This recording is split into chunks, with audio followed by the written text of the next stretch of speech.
શકને હકીકતમાં બદલવા માટે શું કરવું? મિત્રો, તમે જાણો છો કે તમને કોઈ પર ભરોસો નથી, વિશ્વાસ નથી કે કોઈનો આધાર પણ નથી, અને તમને કોઈ પર એવો શક છે અને શકના આધારે તમે કોઈ પણ કામ નથી કરી શકતા. તમને અડચણ થાય છે, નડતર થાય છે, વિશ્વાસ પણ નથી થતો. તો હવે શું કરવું? અને જે શક છે, તમારા મનમાં શક પડી ગયો છે, શંકા પડી ગઈ છે, હવે એને હકીકતમાં બદલવા માટે તમારે શું કરવું જોઈએ? તો મિત્રો, આવો મા વંદના યુટ્યુબ ચેનલમાં તમારા બધાનું સ્વાગત છે. અને તમે બધા એમ ખેમ સર્વકુશળ મંગળ હશો અને રહેજો એવી ગુરુદેવને, મા ભગવતી કુળદેવીને હું પ્રાર્થના કરું છું. મિત્રો, આ વિડીયો તમે કયા ગામ, તાલુકા, જિલ્લા, શહેરમાંથી જોઈ રહ્યા છો, સાંભળી રહ્યા છો, એ તમે કોમેન્ટ બોક્સમાં જરૂર જણાવજો. મિત્રો, કોઈ બાજી સુધારવા તમે માગો છો, જીતવા માગો છો જીવનમાં, પણ કોઈ પર તમને વહેમ છે, શંકા છે, અને એ તમને સફળ નથી થવા દેતો. કોઈ દેવ હોય, ચાહે માનવ પણ હોઈ શકે, પારકા તો ન હોય પણ પોતાના તો જરૂર હોઈ શકે, એટલું તો તમે જાણો જ છો. પણ જે લોઢો લોઢાને કાપે છે, ક્યારે તમે જોયું છે કે સોનું સોનાને કાપે, ચાંદી ચાંદીને કાપે? નહીં, પોતાના જ પોતાને કાપે છે. લોઢો લોઢાને જ કાપે છે, લોખંડને લોખંડને જ કાપે છે. એવી રીતે જો તમને કોઈ પર ભરોસો હોય, વિશ્વાસ હોય, તો એટલો બધો આંધળો વિશ્વાસ ન કરવો કે તમારી સમજદારીનો, તમારા ભોળપણનો એ લોકો ફાયદો ઉઠાવી જાય અને તમને દુઃખના દરિયામાં ધકેલી દે. એવો વિશ્વાસ, ભરોસો કોઈ પર મૂકવો નહીં.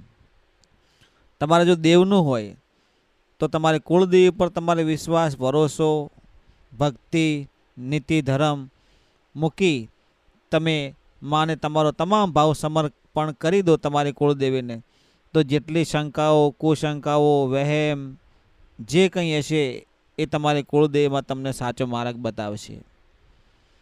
કદાચ જો દેવ ના હોય, કદાચ માનવ હોય, તો ડર કાઢી નાખવાનો, અવિશ્વાસ કાઢી નાખવાનો. તમારામાં જો નેગેટિવિટી હોય તો એ કાઢી દેવાની. સમયનો બગાડ ના કરવો, અને તમારા જે કાર્ય હોય, તમારું જે લક્ષ્ય હોય, એના ઉપર તમે ટકી રહી અને એમાં આગળ વધવાનો પ્રયત્ન કરો, અને સતત પ્રયત્ન કરો.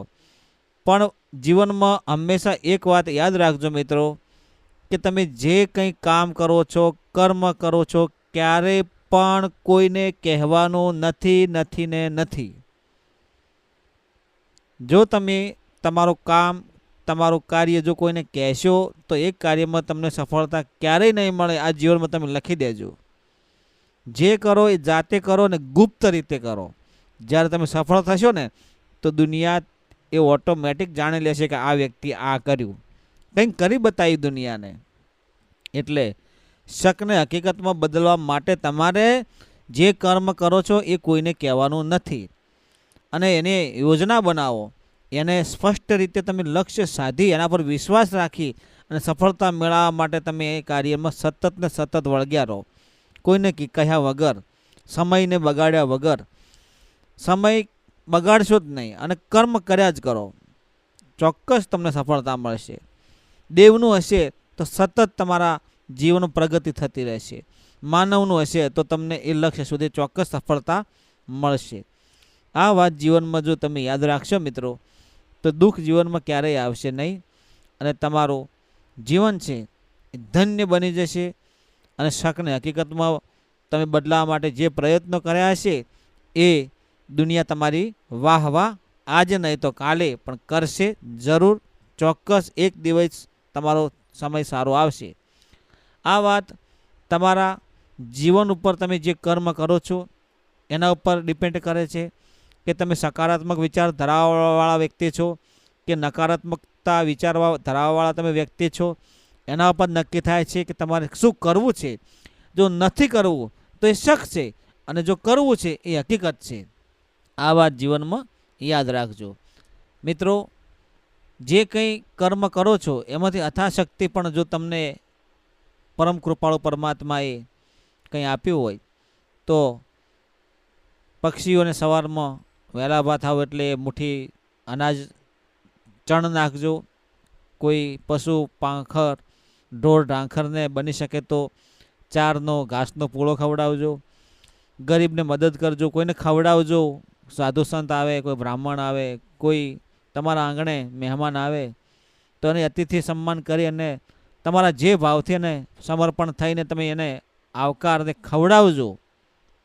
તો તમારા ઉપર કુદરતની મહેર 100% થશે અને તમારું જીવન ધન્ય બની જશે, એવું હું આશા રાખું છું.